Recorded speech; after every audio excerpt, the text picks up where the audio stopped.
Sandor, look at me. What do you see in my eyes? Death. Hi, I'm Bobby, and I bid you welcome to Dusty Old Movies. Last week, I saw the double feature of Dracula and the Spanish Dracula in theaters, so I am in total Dracula mode. Let's have some fruit punch. So I thought I'd take a look at the second installment in Universal's Dracula franchise, Dracula's Daughter. While it has a different feel from the original, it is nonetheless a fantastic continuation of the Dracula story.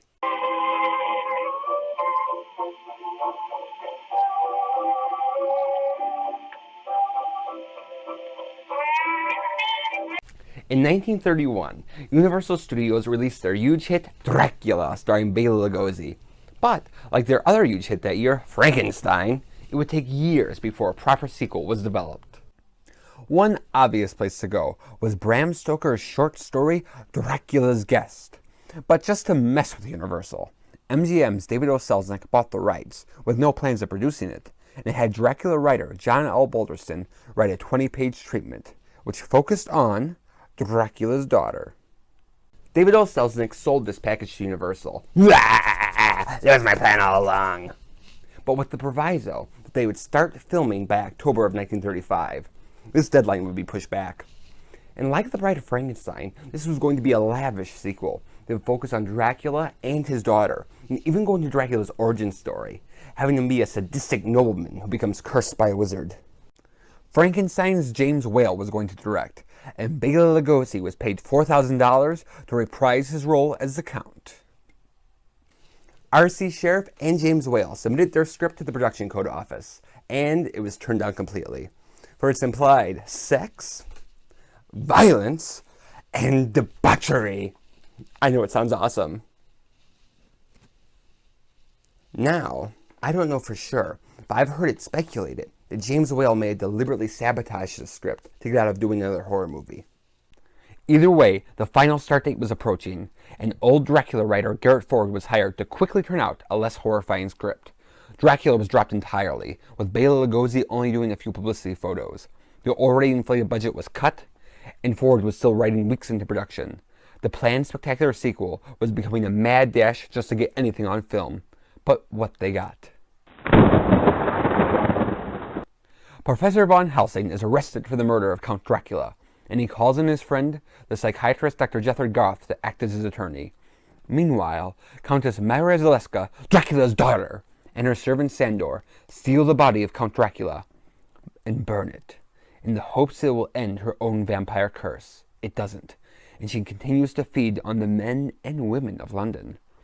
Dr. Jeffrey Garth offers a glimmer of hope by suggesting that vampirism can be ended by willpower, and the Countess sets her sights on Jeffrey.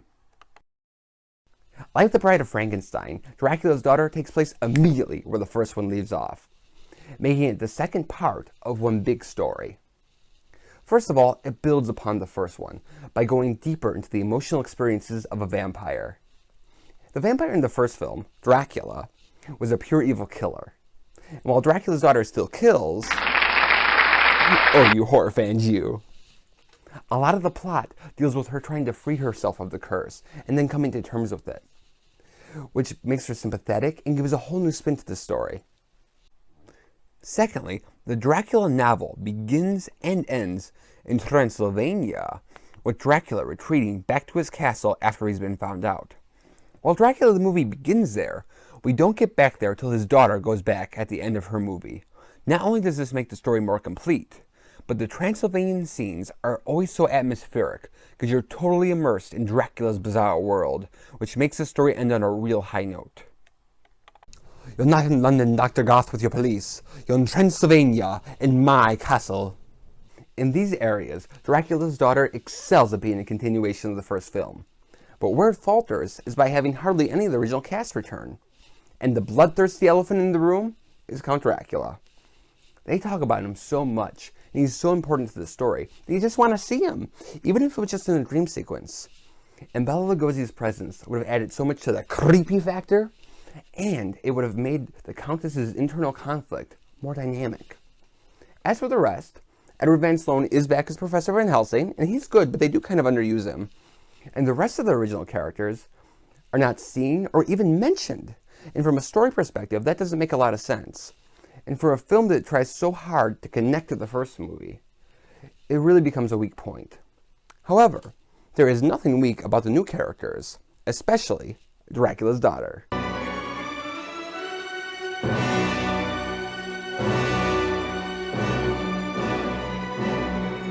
It's hard to fill Bela Lugosi's creepy shoes, but Gloria Holden is sensational as Countess Maria Zaleska, aka Dracula's daughter. She has creepily pale skin, an aristocratic look, a faraway look in her eye, and a slightly odd manner of speech, and really seems like Bela Lugosi's daughter, while still making the role her own. Gloria herself hated doing this movie, because she saw how typecast Bela Lugosi was, and was like, I don't want that to happen to me. But that actually works into the self-loathing aspect of her character, because she hates being a vampire, and is torn between wanting to be human and her nature of being a cold and calculating killer. Stand by the fire, you mustn't catch cold. Do you like jewels, Lily? This is very old and very beautiful. Oh no, please don't come any closer. Ah! The lesbian undertones of that scene, yay, lesbian undertones, reveals an implied bisexuality of the character, because she just as intensely goes after men as she does with women, which makes this vampire more complex and compelling. Along with the Countess giving chills, so does her servant Sandor, is played by Shemp Howard. Just kidding, it's Irving Pitchell. Irving Pitchell was an actor and director who became blacklisted during the Red Scare. Complete with creepy makeup and a baritone voice, Sandor is one of my favorite things about Dracula's daughter, because on a twist on the Dracula and Ranfield relationship, he is actually manipulating the Countess, because he wants her to stay a vampire so she could turn him into one. So whenever she finds any hope, he passive-aggressively dashes it away. I could even play normal music again.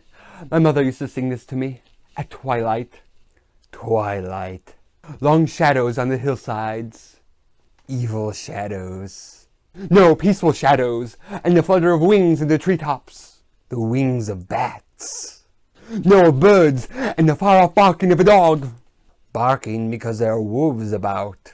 They have such great chemistry, and their scenes together really make Dracula's daughter a standout. And so does its very hip 1930s vibe.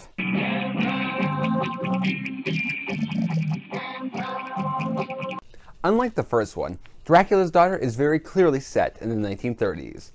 They use updated filmmaking techniques. The characters use modern technology like telephones and airplanes.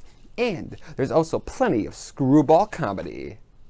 Like Cary Grant, Otto Kruger is a dynamic and debonair leading man, but he can be grumpy and even bumbling, like when he can't even tie his tie.